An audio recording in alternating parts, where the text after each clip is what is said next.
Привет всем, друзья! Вы на канале ProRider, с вами Сергей, и сегодня я вам расскажу немножечко про кастомное моноколесо SV 168 вольт.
Аппарат SV 168 изначально создавался как колесо для гонок.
He going to jail.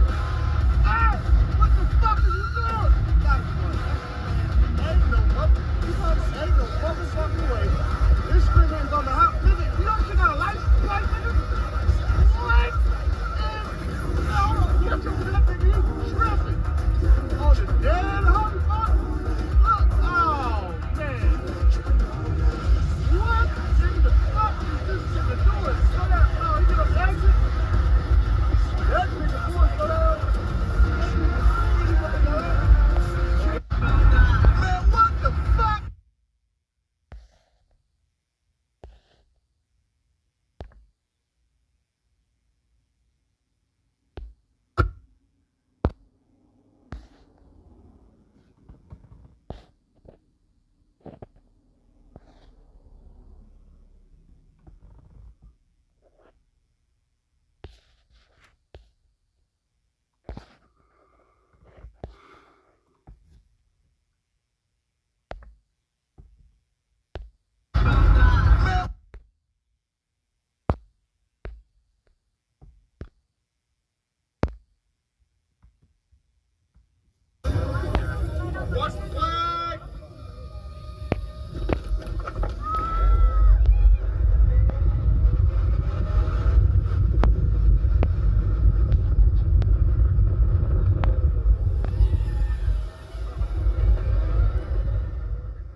All right. Welcome back to the channel, guys. Welcome back to the channel. Now, here's the thing, guys. The first video you saw was the SV-168. This was one of the Russian attempts at, building a high-speed electric unicycle. I wouldn't say attempt because they actually did it. But, yeah, shout out to the Russians. That was the SV-168. They've been testing that for quite a while now. I don't think it's in production, but, shout out to them. They got it to a point where they could actually compete with this thing. And then, obviously, the other videos are videos of the InMotion P6 that a lot of us are aware of. And this is a race that occurred at Apple Valley Speedway with, I believe, five P6s. And they were pretty much dominating the entire time, so... But let's get into this topic. A portal has opened, guys. A portal has opened. How the EUC world entered a new era. That's the topic for today. Welcome back to UStride. Now, there are moments in every industry when a long-held belief quietly dies. Not because someone argued against it, not because someone wrote a convincing article, but because reality simply moved beyond it. For electric unicycles, I believe we're witnessing one of those moments right now. For years, riders accepted an invisible ceiling. It wasn't a legitimate, limit. It wasn't, well, put it this way. It had nothing to do with legalities. So it wasn't a legal limit. It wasn't even a manufacturer limit. It wasn't a it was an actual psychological limit that we put on ourselves. A community-wide assumption that somewhere around 60 or 70 miles an hour, an electric unicycle platform would begin running into insurmountable problems. The reasoning sounded perfectly logical. The faster you go, the more wind resistance becomes a factor. The faster you go, the more heat builds up in the motor. The faster you go, the more battery sag becomes a concern. The faster you go, the more difficult it becomes to maintain stability. The faster you go, the more consequences exist for every single mistake. All right, so that makes sense. And because of that, many people naturally assume that the practical future of EUCs would remain somewhere within those boundaries. Not because manufacturers lacked ambition, far from it, but because physics was expected to have the final word. Then something interesting happened. A small group of enthusiasts decided to stop listening to all these assumptions. Many of them came from Russia and Eastern Europe. These weren't billion-dollar corporations. They weren't publicly traded companies. They weren't major manufacturers. They were builders, experimenters, engineers, racers, people who obsessed with answering one question. What if we push further? Projects like the SV-168 captured the imagination of the community because they represented something pure. Not a marketing campaign, not a focus group tested product, not a carefully managed corporate launch, just enthusiasts chasing possibility. Now, the SV-168 wasn't important because it was perfect, far from it. The SV-168 was important because it challenged these assumptions. It forced people to rethink where the limit might actually be. It reminded riders that innovation often starts in garages long before it arrives in factories. The community watched. Some riders became excited. Others became skeptical. Many simply enjoyed watching the experimentation unfold. Because whether those projects succeeded or failed wasn't really the point. The point was that someone was willing to explore beyond the edge of the map. Throughout history, that's often how progress works. The explorers go first, then the engineers refine the discoveries, then industry scales them. And eventually, what once looked impossible becomes normal.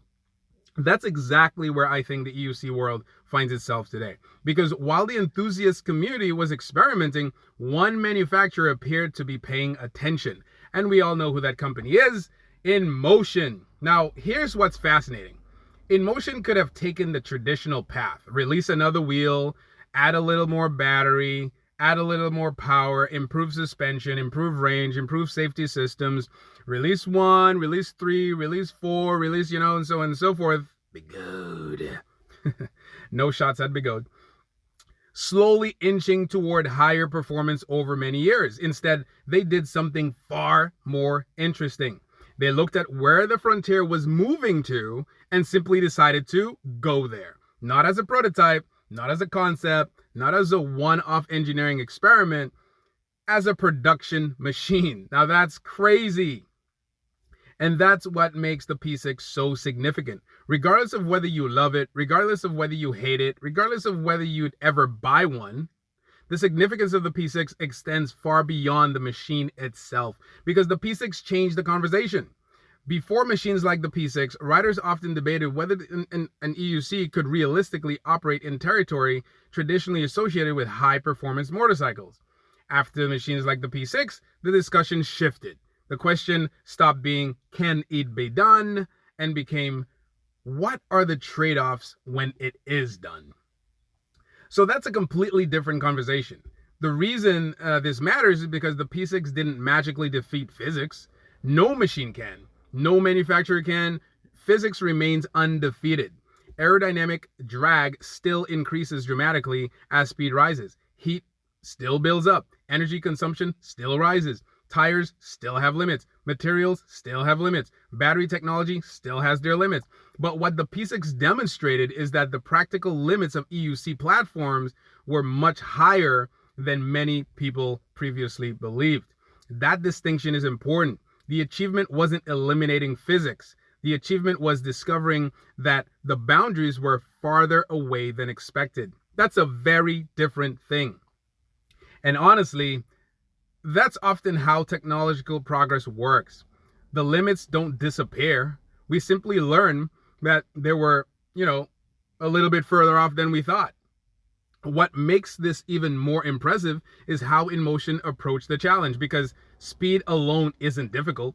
Anybody can chase speed. The automotive world is filled with examples of vehicles that achieved incredible performance while sacrificing everything else, such as reliability, consistency, usability, safety, longevity. The real challenge is delivering performance while maintaining confidence, and that's where InMotion deserves recognition. Whether you're an InMotion fan or not, one thing is difficult to deny. Their reputation has largely been built around engineering discipline. Their entire brand identity revolves around trust. Trust that systems are validated. Trust that protections are in place. Trust that products are thoroughly engineered. Trust that safety remains a priority. When a company with that reputation decides to enter extreme performance territory, which they traditionally haven't, it means something, because the risk is enormous. One major failure can damage years of credibility. One poorly executed launch can undermine an entire brand. The fact that InMotion was willing to put its reputation behind a machine like the P6 says a lot about their confidence in the platform. And so far, the sky hasn't fallen. The catastrophic wave of failures many people predicted hasn't materialized. The apocalypse just never arrived. The wheel simply exists, and it performs. That alone should make the entire industry pay attention, because what we're witnessing may be the beginning of a new chapter. As a matter of fact, I make the argument that it is the beginning of a new chapter. For years, manufacturers operated within relatively similar performance envelopes. They competed on range, suspension, build quality, features, ride feel. Now a new frontier exists. And whenever a new frontier appears, competition follows. That's what excites me the most. Not necessarily the speed itself, but what the speed represents, the expansion of possibility. Because whether you personally ride at these speeds is a little bit irrelevant. Most riders won't, most riders shouldn't, and honestly, most riders don't need to. That's not the point. The point is what happens when manufacturers discover a larger performance envelope. The innovations developed at the extreme eventually influence everything else. We see this all the time in F1 racing. Better batteries, better thermal management, stronger controllers, improved safety systems, more efficient motors, more robust firmware. Today's Halo products often become tomorrow's standard features.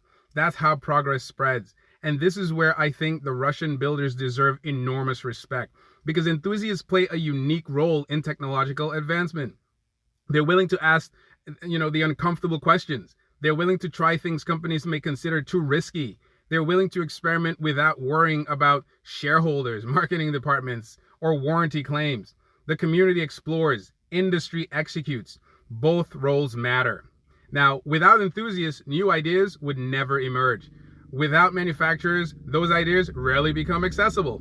The relationship is very symbiotic. The dreamers imagine the future, the companies build it. Now, looking back, that's exactly what seems to have happened here. The community explored the concept, the enthusiasts pushed the boundaries, the builders challenged assumptions, then a major manufacturer stepped in and transformed possibility into reality. And now we're entering territory that felt unimaginable just a few years ago. Not because EUCs are replacing motorcycles, far from it, they're not. Not because EUCs are safer than motorcycles, clearly they're not. And not because everyone should suddenly start chasing triple-digit speeds, abso-freaking-lutely not. But because the conversation has fundamentally changed. The platform has matured, the engineering has matured, the confidence has matured, and perhaps most importantly, the ambition has matured. Now, we're witnessing manufacturers becoming comfortable exploring territory that once existed only in online discussions and garage workshops. That's freaking exciting. It's adventurous. It's a little intimidating. And honestly, that's exactly why so many riders are fascinated by it. Because deep down, every rider understands what this really represents. It represents freedom. Not freedom from physics, not freedom from consequences, but freedom from assumptions, freedom from arbitrary limitations, freedom to explore what is actually possible. The portal has indeed opened, guys, and we must enter. But I'll tell you what, not every rider will walk through it. Most won't. Most should not. But the fact that it exists changes everything. For a small group of riders, a new world has appeared. A world that previously belonged only to imagination. A world where the boundaries are no longer defined by outdated assumptions. A world where exploration continues. And that's the part that fascinates me the most. Not the speed, not the numbers, not the specifications, but the realization that we may only be seeing the beginning. Because if the last few years have taught us anything, it's this. The future of electric unicycles is arriving much faster than anyone ever expected. All right, guys, this is my video for you guys today. Let me know what you guys think about the InMotion P6. I feel sad about my, loving company, Begode, attempting to do something similar to the P6. And then the first thing we see out of the box was someone cutting out on the X-Max. So sad. But, it might have been a tiny mishap. But what I liked about InMotion most of all, and I think a lot of us appreciate, is that they hired very advanced riders, top riders, to test out the wheel, to bleed out and squeeze out the kinks and update. I think they had over 200 plus firmware updates during that testing. I mean, that's fascinating, man. If Begode would have done something like that, I think they would have been potentially on par. But then again, they would have to have deep pockets to pretty much match InMotion. Shout out to InMotion. Let me know what you guys think. I know a lot of you love InMotion, even if you've never tested it. But those who have it, I would really like to know what your opinions are about this machine. Until the next video, guys, happy riding!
Fast as fuck, boy. Good job, guys.